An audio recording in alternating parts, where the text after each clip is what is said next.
دیگر خبروں کو بلیٹن میں شامل کریں اور آپ کو اپڈیٹ کریں کہ وزیر اعظم کا سعودی عرب کے ساتھ برادرانہ تعلقات کو مزید مضبوط بنانے کے عزم کا اعادہ۔ وزیر اعظم شہباز شریف نے سعودی عرب کی مسلح افواج کے chief of general staff general Fayyaz bin Hamid Alruwaili سے ملاقات کی ہے۔ Army chief field marshal Syed Asim Munir اور نائب وزیر اعظم اسحاق ڈار بھی موجود تھے۔ شہباز شریف نے خادم حرمین شریفین شاہ سلمان اور ولی عہد محمد بن سلمان کے لیے اپنی نیک تمناؤں کا اظہار کرتے ہوئے سعودی عرب کے ساتھ اقتصادی، دفاعی اور سیکیورٹی سمیت دیگر تمام شعبوں میں تاریخی برادرانہ تعلقات کو مزید مضبوط بنانے کے اپنے پختہ عزم کا اعادہ کیا ہے۔ وزیر اعظم نے جنرل الرویلی کا خیر مقدم کیا اور پاکستان کو ہر وقت فراہم کی جانے والی غیر متزلزل حمایت اور یکجہتی پر سعودی عرب کو سراہا۔ جنرل الرویلی نے سعودی قیادت کی جانب سے وزیر اعظم اور پاکستانی عوام کو تہنیتی پیغام پہنچایا۔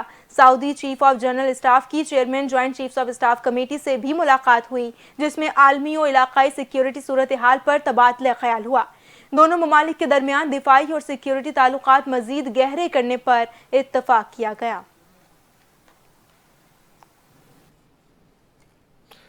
فیلڈ مارشل سید عاصم منیر سے سعودی عرب کے chief of general staff general Fayyaz bin Hamid نے ملاقات کی، جس میں دونوں ممالک کے درمیان دفاعی تعلقات، اسٹریٹجک فوجی تعاون اور علاقائی سیکورٹی صورتحال پر تبادلہ خیال ہوا۔ ISPR کے مطابق ملاقات میں دفاعی اشتراک، سیکورٹی تعاون، انسداد دہشت گردی کے حوالے سے مشترکہ کوششوں کو مزید مضبوط بنانے پر زور دیا گیا۔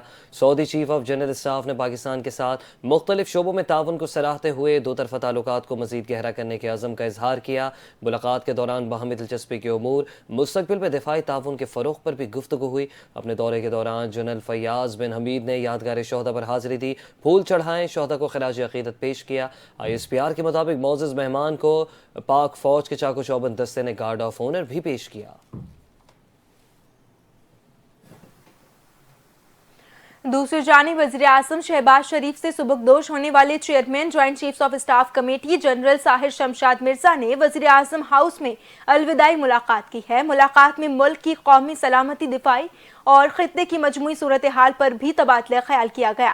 وزیر اعظم شہباز شریف نے جنرل ساحر شمشاد مرزا کی خدمات کو خراج تحسین پیش کرتے ہوئے کہا کہ جنرل ساحر شمشاد مرزا نے اپنے پورے کیریئر میں پیشہ ورانہ مہارت، دیانتداری اور اعلیٰ قیادت کا عملی مظاہرہ کیا۔ جنرل ساحر شمشاد مرزا کا کردار نہ صرف پاک فوج بلکہ ریاست پاکستان کے لیے بھی باعث فخر رہا ہے۔ ادھر صدر مملکت سے chairman joint chiefs of staff committee کی بھی الوداعی ملاقات ہوئی۔ صدر آصف علی زرداری نے قومی دفاع کے لیے جنرل ساحر شمشاد مرزا کی خدمات کو سراہا گیا۔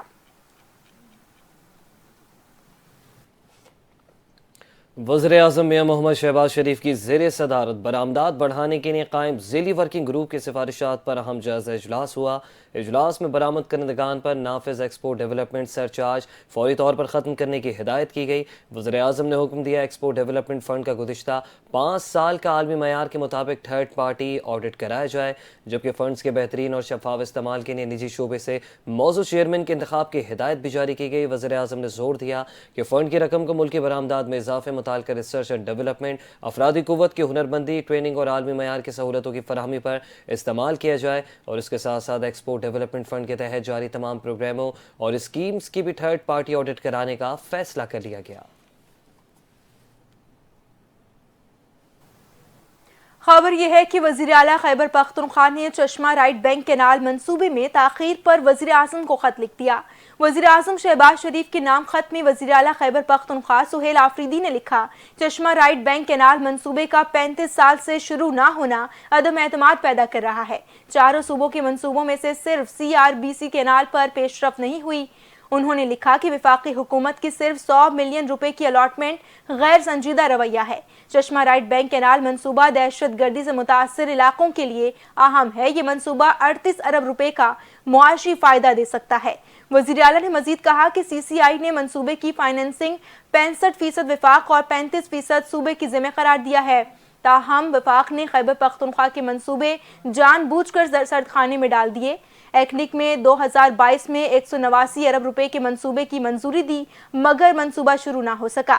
وابڈا مسلسل پروکیورمنٹ اور کوالیفیکیشن پروسیس میں تاخیر کر رہا ہے۔ حکومت نے زمین کے حصول کے لیے 2 ارب روپے جاری اور مزید 5 ارب روپے مختص کیے۔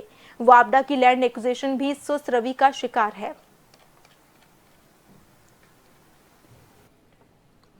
اور پاکستان کے خلاف پروپیگنڈا اور جعلی انسانی حقوق کا راگ الاپنے والوں کے مکرو چہرے بے نقاب ہو گئے۔ Social media plate form x کی نئی اپڈیٹ نے تمام جعلی علم برداروں کا پردہ چاک کر دیا۔ افغانستان فتنہ ہندوستان اور پشتون تحفظ موومنٹ غیر ملکی ایجنڈے پر گامزن ہے۔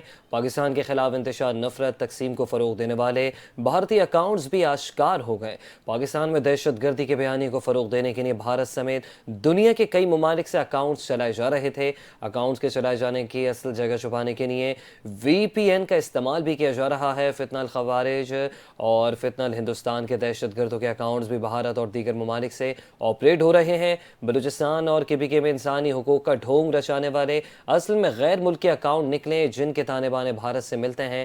پاکستان دشمنی میں بیرون ملک چلنے والی پروپیگنڈا اور جھوٹ کی فیکٹریاں بھی دنیا پر عیا ہو گئی ہیں۔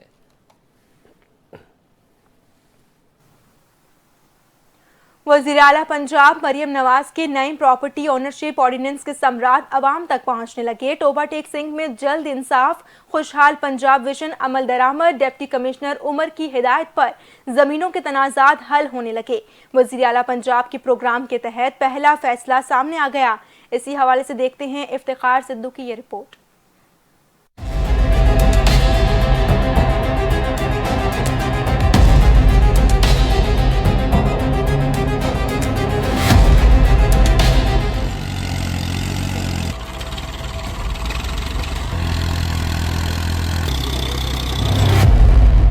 وزیراعلیٰ پنجاب مریم نواز کے جلد انصاف خوشحال پنجاب ویژن پر تیزی سے عمل درآمد جاری۔ ٹوبہ ٹیک سنگھ میں 10 سال سے چلنے والا زمین کا تنازع ختم، قبضہ چھڑوا دیا گیا۔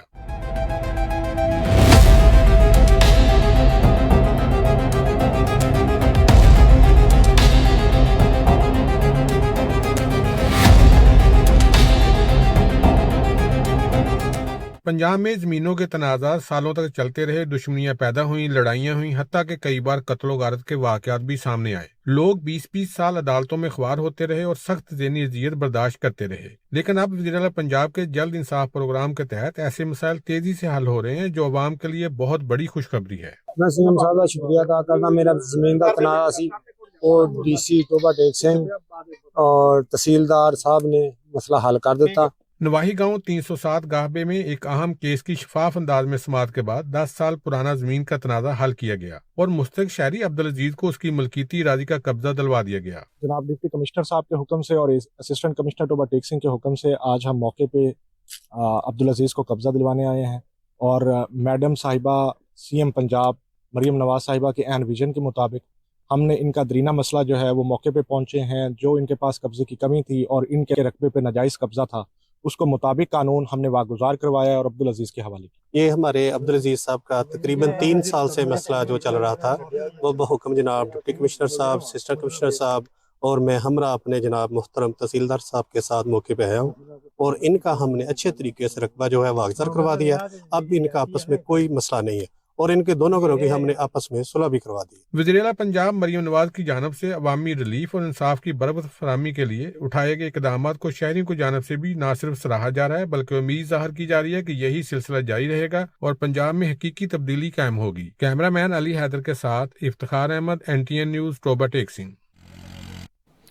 پاکستان مسلم لیگ نون نے ضمنی انتخابات میں میدان مار لیا ہے۔ قومی اسمبلی کی 6، صوبائی اسمبلی کی 7 نشستوں پر ہونے والے ضمنی انتخابات کے مکمل نتائج سامنے آ گئے۔ تحریک انصاف کی چھوڑی ہوئی تقریباً تمام نشستوں پر نون لیگ کے امیدوار کامیاب ہو گئے۔ نون لیگ نے قومی اسمبلی کی تمام 6 نشستوں پر کامیابی سمیٹ لی، جبکہ صوبائی اسمبلی کی بھی 7 میں سے 6 نشستیں نون لیگ کے حصے میں آئیں۔ پیپلز پارٹی نے صوبائی اسمبلی کی صرف ایک نشست پر کامیابی حاصل کی۔ ضمنی انتخابات میں سب سے بڑا اپسیٹ ہری پور حلقہ NA18 میں ہوا، جہاں PTI کی حمایت یافتہ آزاد امیدوار شہرناز کو 43,776 ووٹوں سے شکست ہوئی۔ غیر حتمی غیر سرکاری نتائج کے مطابق نون لیگ کے بابر نواز خان حلقہ NA18 کے ضمنی انتخابات میں 1,63,996 ووٹ لے کر کامیاب ہوئے، جبکہ شہرناز عمر ایوب 1,20,220 ووٹ ہی حاصل کر سکی۔ شہرناز عمر ایوب سابق قائد حزب اختلاف عمر ایوب خان کے اہلیہ ہیں۔ یہ نشست عمر ایوب کے نااہل ہونے پر خالی ہوئی تھی۔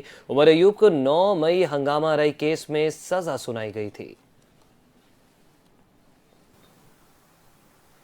ضمن انتخابات میں مسلم لیگ نون کی کلین سویپ نے قومی اسمبلی میں نمبر گیم بدل دی۔ حکمران جماعت کا سادہ اکثریت کے لیے سب سے بڑی اتحادی پاکستان پیپلز پارٹی پر انحصار بھی ختم ہو گیا۔ ضمنی انتخابات میں مزید 6 نشستیں ملنے کے بعد قومی اسمبلی میں حکمران جماعت کی نشستوں کی تعداد بڑھ کر 132 ہو گئی، جبکہ سادہ اکثریت کے لیے حکمران اتحاد کو 169 اراکین درکار تھے۔ پیپلز پارٹی کے بغیر کابینہ میں شامل دوسری اتحادی جماعتوں کے ساتھ حکومتی اتحاد کے ارکان کی تعداد 170 ہو گئی۔ 74 نشستوں کے باوجود ایوان میں پیپلز پارٹی کا اتحادی کردار کمزور ہو گیا۔ قومی اسمبلی میں ایم کیو ایم کی 22، مسلم لیگ ق کی 5، استحکام پاکستان پارٹی کی 4، جبکہ آزاد ارکان کی تعداد 4 ہے۔ اپوزیشن کے ارکان کی تعداد 89 ہے۔ پی ٹی آئی حمایت یافتہ آزاد ارکان کی تعداد 75، جبکہ جے یو آئی کے 10 ارکان ہیں۔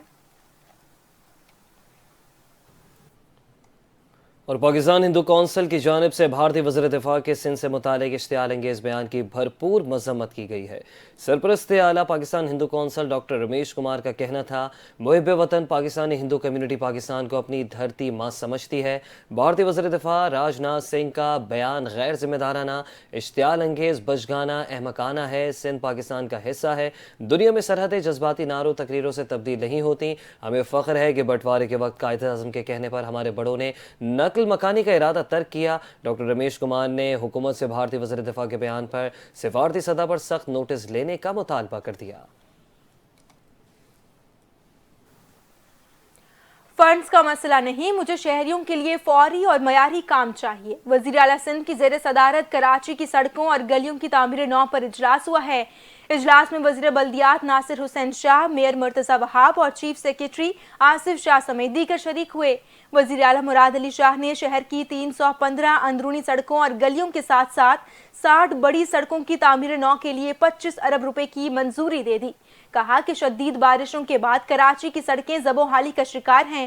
میگا پروجیکٹس جاری ہیں جس کے باعث بھی ٹریفک کے مسائل ہیں۔ چاہتا ہوں کہ شہر میں ترقیاتی کام تیز کیے جائیں تاکہ لوگوں کو تکلیف نہ ہو۔ شہریوں کو خستہ حال انفراسٹرکچر اور ٹریفک جام سے نجات دلانے میں فنڈز رکاوٹ نہیں ہوں گے، لیکن تعمیر نو کا کام فوری طور پر شروع ہونا ضروری ہے۔